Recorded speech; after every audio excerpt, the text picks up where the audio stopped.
bien, on se retrouve pour une nouvelle vidéo sur ma chaîne. N'hésitez pas à liker, partager, commenter, vous abonner, me suivre sur mes réseaux sociaux, juste ici et en barre d'infos.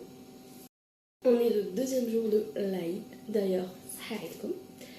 Et j'ai décidé de filmer une vidéo qui change un peu. C'est une vidéo création, une vidéo 100% peinture, 100% moment de détente. En fait, je vais peindre et je vais vous parler de n'importe quel sujet. Je sais pas, on peut parler de travail, on peut parler d'amitié. Je vais donner mon avis sur plusieurs sujets et je fais ça en faisant de la peinture qui sera bien évidemment publiée sur mon compte Instagram dédié à la peinture qui est en barre d'infos. N'hésitez pas à aller me suivre là-bas.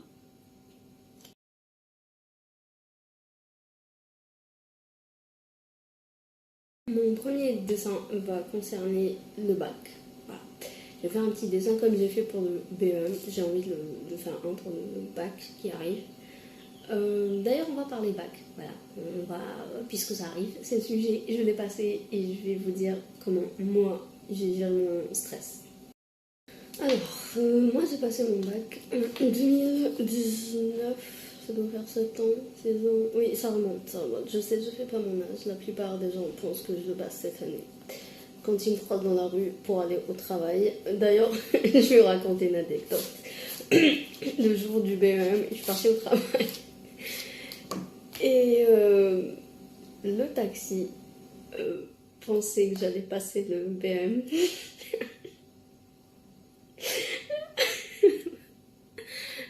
Je vous jure, ça me fait rire à chaque fois. Mais en même temps, je suis heureuse. Parce que j'aime l'idée de faire jeune. Enfin, je fais jeune, je fais encore ado. Alors que je vais bientôt approcher la trentaine. Oui, j'ai 27 ans. Voilà, il me reste 2 ans, 3 ans dans la vingtaine. Et je serai dans la trentaine. Ah mon dieu. Bref, anyway. En tout cas, c'était très drôle. Le jour du BEM, quand le taxi pensait que j'allais passer l'examen. Ah mon dieu. Bref. Alors, je l'ai passé en 2019. Je vais vous raconter un truc assez marrant. Mais moi, j'étais nulle. Genre, vraiment, toutes les matières en arabe, c'était pas trop nul. Le bac blanc, j'avais eu un 3 en arabe. 3 sur 20. Mais le bac, j'ai eu un 9. Comment? Je sais pas. Mais j'ai eu le bac. C'est tout ce qui m'intéresse. J'ai eu mon bac et ça, personne ne peut me l'enlever. Alors, comment j'ai géré mon stress? Déjà, premièrement, avant, j'étais moins stressée que maintenant. Genre, j'avais pas de problème d'anxiété à l'époque du collège, du lycée. Ça arrivait vraiment en première année de fac. Bref, c'est pas le sujet. Mais le bac, j'avais ce petit stress de ne pas l'avoir, voilà. Parce que je ne voulais pas refaire encore une année. Parce que moi, le BM, je l'ai pas eu le premier, j'ai eu le deuxième. Voilà. Mais bon, ça fait partie de mon histoire, je l'assume totalement. Y a pas de souci. Mais je commençais à en avoir marre. Ouais, j'avais envie de tourner la page de cette étape de ma vie. J'en avais marre du lycée, quoi. Je voulais. Et donc j'avais ce petit stress qui est normal. Je faisais mes fiches tous les jours que Dieu fait. Dès que je rentrais à la maison, je préparais mes fiches parce que je savais que si je le faisais pas quand je reviens du lycée, je le ferai pas du tout. Et si je fais pas mes fiches, je peux pas apprendre. Et si j'apprends pas, je rate mon examen. Bref, moi j'ai jamais été du genre à réviser jusqu'à 3h du matin, 2h du matin, réviser. J'ai fait des cours particuliers pour l'arabe et pour les maths, surtout les maths. J'ai eu 0,5 en maths.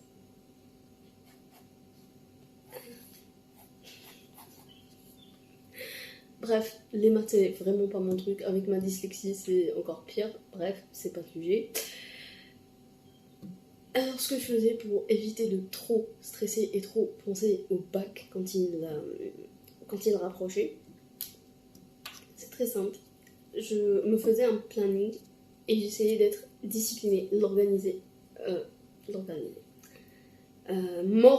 plutôt, de façon à ce que j'ai les mêmes temps de révision et les mêmes temps de loisirs. Alors c'est pas parce que je passais le bac que je me privais de regarder une série, de regarder YouTube, de faire du journaling, voilà, de lire aussi. À ce moment-là, je lisais. Je faisais du journaling sans savoir que c'était du journaling à cette époque-là. Et c'est ça qui m'a aidé en fait. Le fait d'équilibrer entre les révisions et le loisir, c'est ça qui m'a aidé.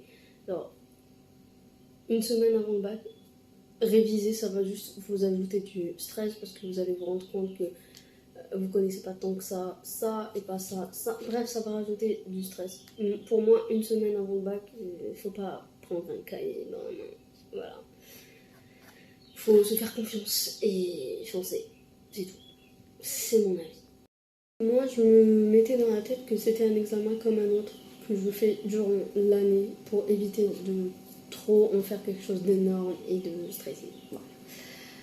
Mais après, moi, l'avantage, c'est que j'ai jamais su ce que je voulais faire dans la vie. En fait, j'ai jamais eu un métier de rêve où il me faut telle note ou telle note pour aller faire telle étude ou telle étude. C'était ça mon avantage.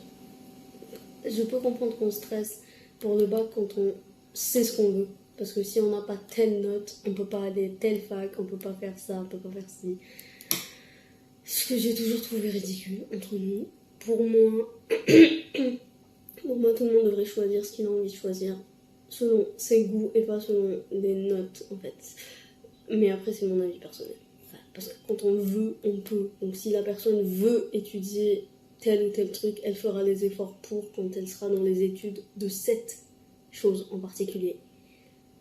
Alors que les notes du lycée et du collège, la plupart des matières on s'en fout. Genre personnellement, la plupart des matières je m'en foutais. Désolée, c'est le chauffe-bain, bref.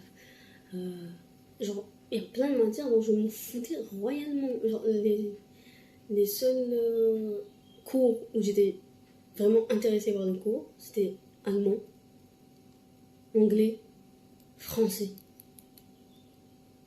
C'est tout.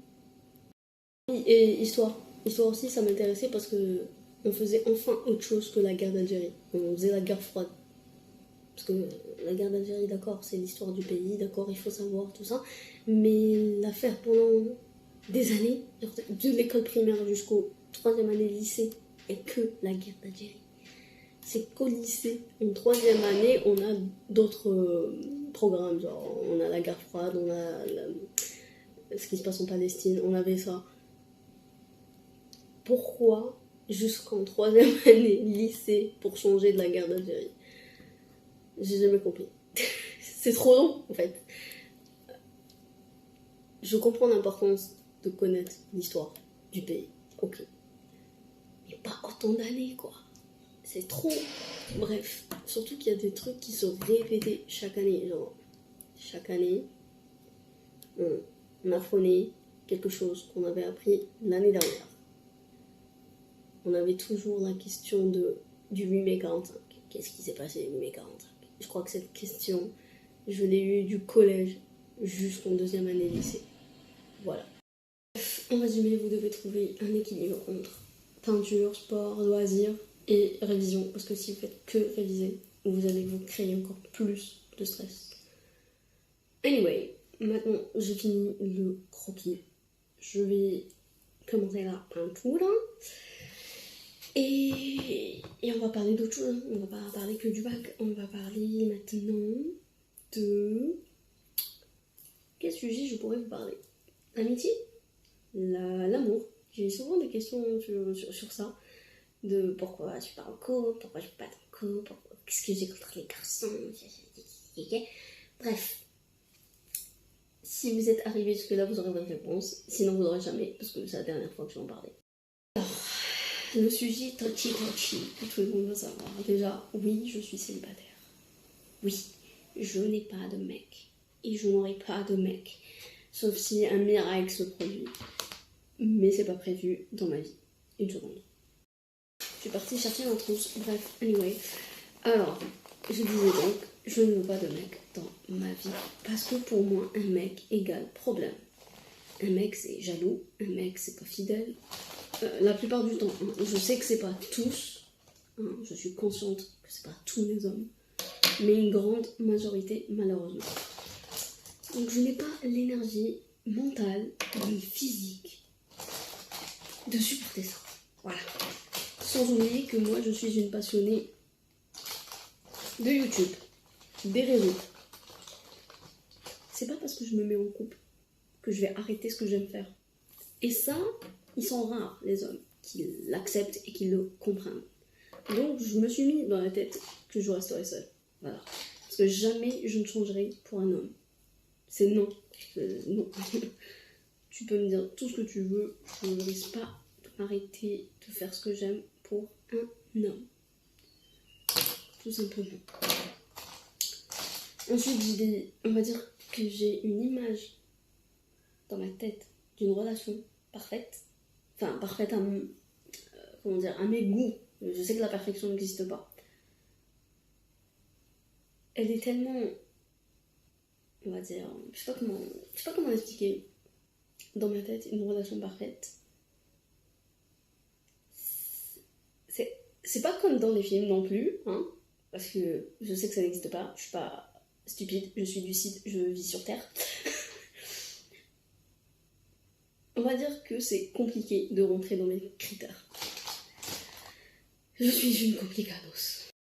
Pour résumer, j'ai besoin d'un homme, un vrai, qui sache ce que c'est qu'être un compagnon de vie, quelqu'un avec qui tu construis un avenir, avec qui tu construis une famille, avec qui tu construis une vie. Pas un propriétaire. Voilà. Il y en a beaucoup qui font pas cette différence. C'est pas parce qu'on est en couple que je t'appartiens. Non, j'ai choisi d'être avec toi. Parce que tu es quelqu'un de bien. Parce qu'il y a plein de raisons. Ça peut être des raisons différentes. Tout comme je peux choisir de te quitter. Je ne serai jamais acquise. Et ça, il y a beaucoup de mecs qui ne mettent pas ça dans leur tête. On n'est pas vos objets, on n'est pas vos propriétés. Hein? Si tu veux que je reste dans ta vie, tu fais les efforts pour que je reste dans ta vie. Et c'est comme ça. Alors, un mec qui vient me dire ce que je dois, par exemple, c'est juste des exemples. Un mec qui vient me dire ce que je dois porter, ou à qui je dois parler, ou effacer les contacts garçons sur les réseaux. Soit tu me fais confiance, soit c'est pas la peine, déblaye, bouge. Voilà. Au bout d'un moment, j'ai pas mon énergie. J'ai pas d'énergie pour ça. Voilà pourquoi je préfère rester seule. Moi, je pars du principe que si mon frère ne me dit rien, que ce soit les garçons à qui je parle, que je sois sur les réseaux, comment je m'habille, que je porte pas encore de voile, toi t'as rien à dire. Si mon frère me dit rien, toi tu dis rien. Voilà. C'est simple. C'est très simple. Anyway. Et aussi, parce que je vais pas vous mentir, pour moi, un mec, c'est le premier enfant de la vie d'une femme. Voilà. Avant de se marier, de fondre une famille avec cette personne, c'est lui ton premier enfant. Faut tout lui apprendre. Les hommes et les relations, c'est une catastrophe. Bon, il y a bien des exceptions, je pense. Enfin, j'espère. J'espère, sinon c'est sûr, je finirai seule. Mais voilà la raison pour laquelle je n'ai pas de copain. Psychologiquement, j'ai pas l'énergie pour ça. J'ai pas de temps à donner à une personne. Parce que pour moi, quand tu te mets en couple, tu fais des efforts. Quand tu te mets en couple, tu t'engages dans une... C'est comme un contrat en fait. Tu t'engages dans une relation. Il y a quelque chose. C'est pas juste t'es en couple ou t'es en couple. Faut passer du bon temps. Non. Non. En fait, pour moi, c'est donnant. Je fais des efforts à faire des choses que j'ai pas forcément envie de faire ou que j'aime pas faire pour la personne que j'aime. Et vice versa, lui aussi fait des efforts. Mais quand je dis faire des choses que j'ai pas envie de faire, ça veut pas dire effacer des garçons, des amis. C'est mes amis, genre. Si c'était mon ami au lycée, il restera mon ami après le lycée, genre. C'est pas toi qui vas venir me dire de sortir telle ou telle personne de ma vie. Surtout que moi, mes, on va dire, potes, garçons de lycée, je leur parle pas tant que ça. Je leur parle pour l'anniversaire, je leur dis joyeux anniversaire, je leur parle flemme. Parfois, je leur parle comme ça pour avoir de leurs nouvelles, mais sans plus. Genre, je suis pas tout le temps en train de leur parler. Donc, il n'y a aucune raison d'être jaloux. Ça, c'est la première des choses. Quand je dis faire des efforts, je vais vous donner un exemple. Par exemple, admettons que mon copain aime le sport. Et il veut que j'aille avec lui à la salle. Et moi, j'ai horreur du sport. Bah, j'irai avec lui. Genre, c'est un effort que je fais pour lui. Tout comme lui, il peut faire un effort pour moi, genre venir avec moi, je sais pas moi, faire du shopping ou un truc qu'il n'aime pas faire de base. C'est ce genre d'effort dont je parle. Je ne parle pas de changer qui je suis, ce que je fais, ce que j'aime pour une personne. La différence, elle est là. Anyway. Je vais finir ce dessin. J'ai besoin de concentration. Et je reviens vers vous. Much later. Voilà, 3 dessins plus tard. Là, je suis en train de tester mes nouveaux crayons blancs sur mon petit carnet noir. Je vais aller chercher un taille-crayon parce que là, j'arrive pas à faire avec comme j'ai envie de faire. Et on va parler YouTube, on va parler vacances, on va parler ce que j'ai prévu, ce qui est prévu pour YouTube. Comme ça, je vous mets au courant. Et voilà. Alors, comme à chaque fois, le mois d'août, je suis en vacances. Non, j'aime pas ce cadre. Ah, beaucoup mieux. On est d'accord. Donc, comme à chaque fois, le mois d'août, je pars. Oula, je pars en vacances. Et une seconde, je règle ça et je reviens. Alors, je disais qu'en août, généralement, je suis en vacances. Et j'aime pas filmer quand je suis en vacances. Enfin, c'est pas que j'aime pas filmer, c'est que j'aime pas poster. Je veux couper un petit peu du montage, du fait de programmer les vidéos, etc. Je veux déconnecter un petit peu, genre, mon cerveau. Et en général, je le fais le mois d'août. Ça m'arrive de filmer, mais je poste pas. Les vidéos que je filme au mois d'août sortent tout le mois de septembre. En général, c'est comme ça que je m'organise. Et je pense que ça sera comme ça cette année aussi.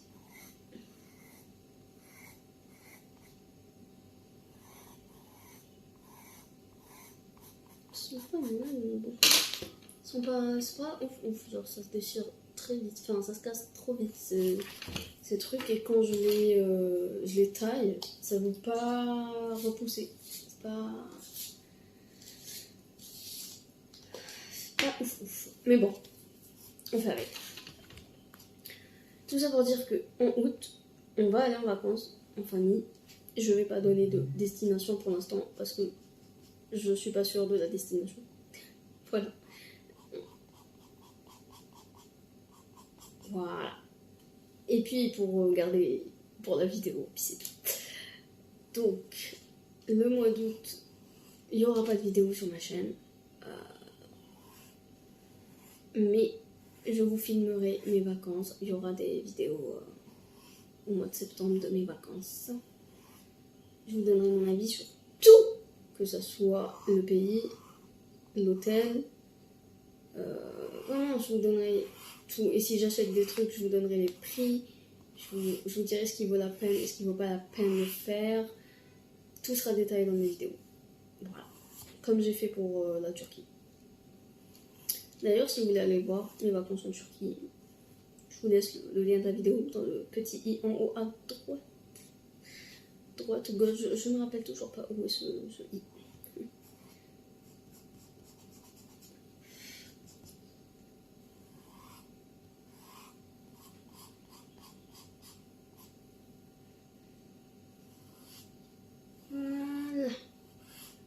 Anyway, là, sur YouTube, tout le mois de juin est programmé.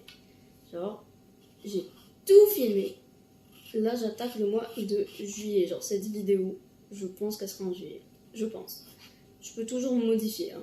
Celle-là, elle peut être la semaine prochaine. Et celle de la semaine prochaine, je la décale en juillet. Genre, je fais ce que je veux. Et je pense que c'est ce que je vais faire d'ailleurs. Parce que si je dois parler du bac dans cette vidéo, c'est mieux de la poster la semaine prochaine. Genre, c'est mieux.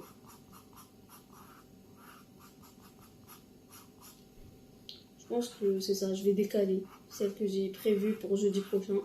Je la décale à juillet et celle-là, je la poste jeudi prochain. Je pense que je vais faire ça. Cette année, je suis assez fière de moi parce que je trouve que j'ai avancé. Je veux dire, moi, avec moi-même, j'ai avancé dans les réseaux. Genre, j'ai fait 3 collabs cette année. Même si je suis pas payée financièrement, je suis fière de moi parce que pour moi c'est un début. Et j'ai décidé, je me lance dans les partenariats s'il y a un truc qui m'intéresse, qui me ressemble ou juste que c'est pas de l'arnaque quoi. Je veux vérifier toujours. Mais je pense que je vais me mettre à faire un peu plus de collab. Enfin, s'il y a des petites marques amatrices ou autres, n'hésitez pas à me contacter. Voilà. Moi, j'ai aucun problème à tester les marques ou à mettre en avant le travail d'artisan. Ça c'est un truc qui me tient particulièrement à cœur. Donc, s'il y a des petites personnes qui ont leur petite marque, Insta et tout, n'hésitez pas à me contacter. Je le fais pratiquement gratuitement. Genre, je ne suis pas payée avec de l'argent. Le paiement, c'est votre produit. Genre, je le reçois sans payer. Genre, je l'achète pas. C'est comme les fleurs pour la fête des mères pour ma mère. J'ai pas payé les fleurs. Parce qu'en échange, j'ai fait la vidéo. C'est comme ça que je fais pour l'instant. Et ça me va. Je cherche pas à te payer avec de l'argent pour le moment. Et surtout parce que je suis lucide et consciente que pour demander à payer financièrement avec de l'argent, il faudrait déjà que j'ai une endurance assez forte. Alors que là, je débute. Donc je ne demande pas à te payer avec de l'argent. Je demande toujours en gifting. C'est-à-dire que si vous voulez avoir une vidéo de qualité, faut m'envoyer votre produit pour que je puisse le présenter en vidéo. Je déteste quand le crayon tu le tailles et qu'il se bloque là-dedans et qu'il veut pas sortir. Anyway. Donc, si vous êtes artisan, si vous avez une petite marque, si vous avez quoi que ce soit, et que vous voulez un tout petit peu plus de visibilité, n'hésitez pas.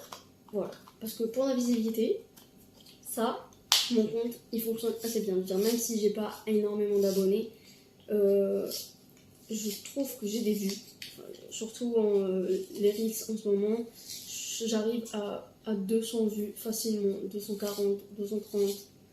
Alors, je sais pas pourquoi le format Reels fonctionne en ce moment. Tant mieux, d'ailleurs. Et anyway, bref. Si vous avez une collab, si vous voulez nous contacter, n'hésitez pas sur Instagram. Bien évidemment, je demande toujours 2 choses quand c'est des produits du style, on va dire, beauté ou skincare, quoi que ce soit. Je fais jamais de vidéo tant que j'ai pas moi-même testé le produit au moins 1 semaine. Ça, c'est une condition, je peux pas négocier dessus parce que je peux pas dire qu'un produit il est génialissime si moi-même je l'ai pas testé. Ce truc est nul, voilà. Il est bien dans le sens où il fait le taf sur le carnet, mais c'est chiant à utiliser. Voilà. Bon, allez, je vous laisse. J'espère que cette vidéo vous aura plu quand même, parce que je pense pas qu'elle est très longue. je blablate et je peins en même temps. C'est deux choses qui me font du bien et j'avais besoin de parler et j'avais besoin de dire que j'étais fière de moi, de mon évolution, de ma chaîne YouTube, de mes réseaux, de mes cheveux, que je suis devenue rousse. Voilà, en tout cas, on se retrouve pour la prochaine vidéo qui sera certainement un weekly vlog ou bien mon avis sur une série, mais je pense que ça sera un weekly vlog. Sur ce, j'arrête de blablater. J'espère quand même que cette vidéo vous aura plu et n'hésitez pas à me dire en commentaire si vous voulez d'autres vidéos dans ce style où je fais de la peinture et je parle spontanément, genre rien n'est prévu dans cette vidéo. J'ai pas organisé ce que je vais dire, ce que je vais pas dire. J'ai parlé du bac, j'ai parlé des mecs, j'ai parlé des réseaux. Et je veux pas qu'elle soit trop longue non plus, donc je pense que je vais vous laisser ici. Si vous voulez voir mes dessins, n'hésitez pas à me suivre sur mon compte. Je vais vous partager quelques dessins que j'ai déjà fait sur ce compte. Je vais vous partager le compte en images et en barre d'infos. Sur ce, bye!